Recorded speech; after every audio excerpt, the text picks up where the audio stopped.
Vamos então ao 35º capítulo, Culto Doméstico. Nas primeiras horas da noite, Dona Isabel abandonou a agulha e convidou os filhinhos para o culto doméstico. Notando o interesse que me despertavam as crianças, Aniceto explicou: as meninas são entidades amigas de nosso lar, que vieram para o serviço espiritual e resgate necessário na terra. O mesmo, porém, não acontece ao pequeno, que procede de região inferior.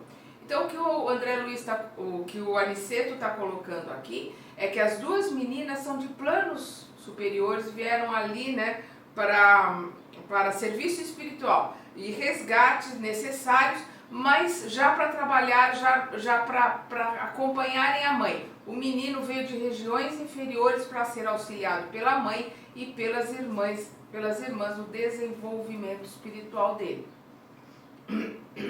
De fato, eu identificava perfeitamente a situação. O rapazola não se revestia de substância luminosa e atendia ao convite materno não como quem se alegra, mas como quem obedece. Com tamanha naturalidade se sentaram todos em torno da mesa, que compreendi a antiguidade daquele abençoado costume familiar. A filha mais velha, que atendia por Joaninha, trazia caderno de anotações e recortes de jornais.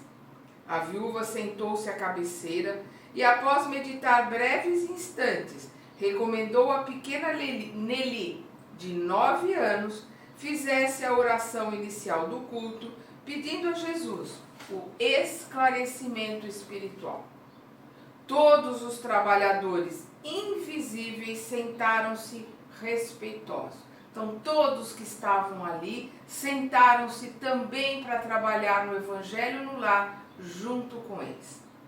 Isidoro e alguns companheiros mais íntimos do casal permaneceram ao lado de Dona Isabel, sendo quase todos vistos e ouvidos por ela. Então vamos lembrar que ela é clarividente, clareaudiente, mas nós vimos no capítulo passado o Aniceto colocando que ela vê em torno de 20% do que acontece ali, para que os trabalhos, tudo que acontece por ali não a atrapalhem e não a abalem também. Então logo começou aquele serviço espiritual da família. As luzes ambientes se tornaram muito mais intensas, né? O plano espiritual, o desdobramento para a peça, o trabalho ali de se juntarem para o Evangelho no lar. A vinda, né, a chegada ali dos trabalhadores do Evangelho no lar, mais os trabalhadores dali da casa, por ser ali um ponto, um farol de luz, né, porque é um ponto de socorro do nosso lar, iluminaram completamente a sala. Profunda sensação de paz envolvia-me o coração. A pequena Nelly, em voz comovente, fez a prece: Senhor, seja feita a vossa vontade, assim na terra como nos céus. Se está em vosso santo desígnio que recebamos mais luz, permiti, Senhor, tenhamos bastante compreensão no trabalho evangélico. Dai-nos o pão da alma, a água da vida eterna. Sede em nossos corações agora e sempre. Assim seja. Dona Isabel pediu à filha mais velha lesse uma página instrutiva e consoladora e, em seguida, algum fato interessante do noticiário comum, ao que Joaninha atendeu, lendo um pequeno capítulo de um livro doutrinário sobre a irreflexão e um episódio triste de jornal leigo. A primogênita de Isidoro, que revelava muita doçura e afabilidade, parecia impressionada. Tratava-se de uma jovem de bairro distante, vítima de suicídio doloroso. O repórter gravara a cena com característicos muito fortes. A leitora estava trêmula, sensibilizada. Assim que Joaninha terminou, Dona Isabel abriu o Novo Testamento, como se estivesse procedendo ao acaso. Mas, em verdade, eu via que Isidoro, do nosso plano, intervia na operação, ajudando a focalizar o assunto da noite. A seguir, fixou o olhar na página pequenina e falou: isso sempre acontece. Quando a gente pede com o coração, em qualquer situação, mas principalmente no Evangelho no Lar, é o plano espiritual que vai abrir a mensagem que nós devemos assimilar naquela leitura, naquele Evangelho, naquela situação em que nós estamos. A mensagem, versículo de hoje, meus filhos, está no capítulo 13 do Evangelho de Mateus. E lendo o versículo 31, fê-lo em voz alta. Outra parábola lhes propôs, dizendo: o reino dos céus é semelhante ao grão de mostarda que o homem tomou e semeou no seu campo. Observei então um fenômeno curioso. Um amigo espiritual, que reconheci de nobilíssima condição, pelas vestes resplandecentes, colocou a destra sobre a fronte da generosa viúva. Então, a hora que ela começou a ler a parábola ali de Mateus, esse espírito iluminado colocou a mão direita sobre a fronte dela para auxiliá-la. Antes que lhe perguntasse, Aniceto explicou em voz quase imperceptível: aquele é o nosso irmão Fábio Aleto, que vai dar a interpretação espiritual do texto lido. Então ele está ali para auxiliar a Dona Isabel, porque ele, através dela, vai dar a interpretação do texto. Os que estiverem nas mesmas condições dele poderão ouvir-lhe os pensamentos. Quer dizer, quem estiver na mesma vibração dele, na mesma sintonia daquele espírito de luz, vai poder ouvir os pensamentos dele, vai ouvir a explicação dele. E aqueles que não tiverem, vai ouvir a voz da Dona Isabel, colocando através das palavras dela aquilo que ele está colocando mentalmente para ela. Eu vou repetir. Os que estiverem nas mesmas condições dele poderão ouvir-lhe os pensamentos, mas os que estiverem em zona mental inferior receberão os valores interpretativos, como acontece entre os encarnados, isto é, teremos a luz espiritual do verbo de Fábio na tradução do verbo materializado de Isabel. Então, como acontece conosco aqui, através do palestrante, ou através do instrutor, ou através da pessoa que está ali fazendo o Evangelho no Lar, ela vai traduzir a interpretação do texto com as suas palavras, conforme a sua capacidade de entender aquilo que o Espírito que está ali do lado dela está ali retransmitindo. Nosso mentor não poderia ser mais explícito. Em poucas palavras, fornecera-me a súmula de extensa lição. Notei que a viúva de Isidoro entrara em profunda concentração por alguns momentos, como se estivesse absorvendo a luz que a rodeava. Em seguida, revelando extraordinária firmeza no olhar, iniciou o comentário. Lemos hoje, meus filhos, uma página sobre a irreflexão e a notícia de um suicídio em tristíssimas circunstâncias. Afirma o jornal que a jovem suicida se matou por excessivo amor. Entretanto, pelo que vimos aprendendo, estamos certos de que ninguém comete erros por amar verdadeiramente. Os que amam de fato são cultivadores da vida e nunca espalham a morte. A pobrezinha estava doente, perturbada e refletida. Entregou-se à paixão que confunde o raciocínio e rebaixa o sentimento. Quer dizer, confundiu paixão, posse, com amor, porque o amor verdadeiro é incondicional. Entregou-se à paixão que confunde o raciocínio e rebaixa o sentimento. E nós sabemos que da paixão ao sofrimento ou à morte não é longe a distância. Lembremos, todavia, essa amiga desconhecida com um pensamento de simpatia fraternal. Que Jesus a proteja nos caminhos novos. Não estamos examinando um ato que ao Senhor compete julgar, mas um fato de cuja expressão devemos extrair um ensinamento justo.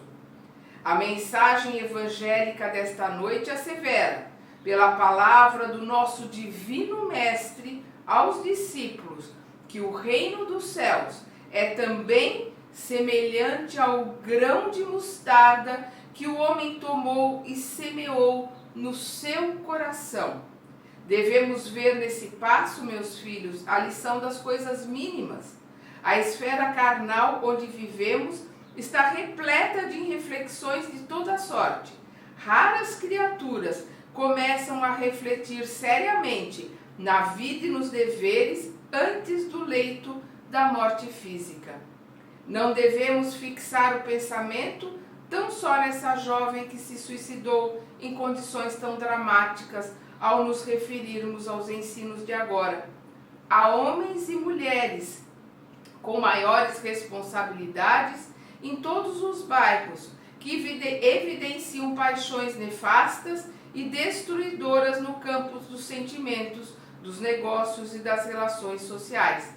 As mentes desequilibradas pela irreflexão permanecem neste mundo quase por toda parte. É que nos temos descuidados das coisas pequeninas. Então a palavra do Senhor, os ensinamentos do Cristo são como esse grão de mostarda, né, que nós temos em nós. Nós precisamos ver como nós vamos semeá-lo e cuidar dele, para que ele cresça forte e se torne uma árvore robusta, que dê frutos em nós. Né? Se nós vamos jogá-lo nas pedras, na areia, se nós vamos jogá-lo entre os espinhos, ou se nós vamos jogá-los na terra fértil e cultivá-lo dentro de nós, nesse campo que existe dentro de nós, para que ele germine e frutifique através dos nossos atos, através dos nossos pensamentos, dos nossos sentimentos. Continuando a explicação dela. Grande é o oceano, minúscula é a gota, mas o oceano é senão a massa das gotas reunidas. Olha que legal. Grande é o oceano, minúscula é a gota, mas o oceano não é senão a massa das gotas reunidas. Da mesma forma que minúsculo é o grão de semente da mostarda, mas a hora que se junta, que se une, né, com a terra, assim como os ensinamentos de Jesus, a hora que ele brota em nós, que ele frutifica, nós passamos a ser árvores frondosas, nós somos como um carvalho, praticamente indestrutíveis. Fala-nos o Mestre em divino simbolismo da semente de mostarda. Recordemos que o campo do nosso coração está cheio de ervas espinhosas, demorando talvez há muitos séculos em terrível esterilidade. Há muitos séculos em terrível esterilidade. Naturalmente, não devemos esperar colheitas milagrosas. É indispensável amanhar a terra e cuidar do plantio. A semente de mostarda a que se refere Jesus constitui o gesto, a palavra, o pensamento da criatura. Há muitas pessoas que falam bastante em humildade, mas nunca revelam um gesto de obediência. Jamais realizaremos a bondade sem começarmos a ser bons. Alguma coisa pequenina há de ser feita antes de edificarmos as grandes coisas. Tudo começa sempre por baixo, sempre nas coisas pequeninas que se transformarão em grandes coisas. Alguma coisa pequenina há de ser feita antes de edificarmos as grandes coisas. O Senhor ensinou muitas vezes que o reino dos céus está dentro de nós. Ora, é portanto em nós mesmos que devemos desenvolver o trabalho máximo de realização divina, sem o que não passaremos de grandes irrefletidos. A floresta também começou de sementes minúsculas.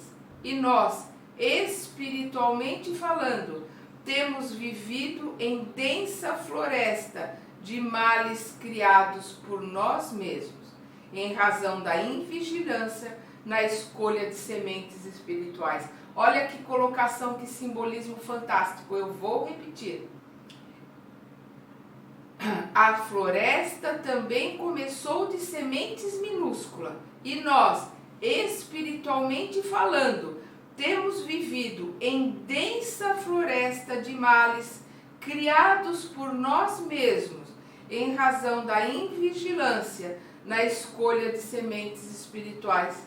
A palestra de 1 hora, o pensamento de um dia, o gesto de um momento podem representar muito em nossas vidas. Tenhamos cuidado com as coisas pequeninas e selecionemos os grãos de mostarda do reino dos céus. Lembremos que Jesus nada ensinou em vão. Toda vez que pegarmos desses grãos, consoante a palavra divina, semeando-os no campo íntimo, receberemos do Senhor todo o auxílio necessário. Conceder-nos-á a chuva das bênçãos, o sol do amor eterno, a vitalidade sublime da esfera superior. Nossa semeadura crescerá e em breve tempo atingiremos elevadas edificações. Aprendamos, meus filhos, a ciência de começar, lembrando a bondade de Jesus a cada instante. O Mestre não nos desampara, segue-nos amorosamente, inspira-nos o coração. Tenhamos, sobretudo, confiança e alegria. Olha que colocação maravilhosa. Reparei que Fábio retirou a mão da fronte da viúva e observei que ela entrava a meditar como quem sentira o afastamento da ideia em curso. Havia grande comoção na assembleia invisível às crianças, que por sua vez também pareciam impressionadas. Dona Isabel voltou a contemplar maternalmente os filhos e falou: procuremos agora conversar um pouco. Então nós vemos aqui a maravilha que é o Evangelho no Lar, que todos nós temos que fazer. É fundamental para a limpeza a limpeza espiritual da nossa casa. E como, quando nós pedimos ajuda, a ajuda vem para interpretarmos as palavras, as parábolas de Jesus, para estudarmos aquilo que temos dificuldade, para que nós possamos realizar uma semeadura verdadeira, uma semeadura em terras férteis, que são os campos que existem dentro de nós. Vamos continuar estudando e aprendendo com André Luiz no próximo capítulo.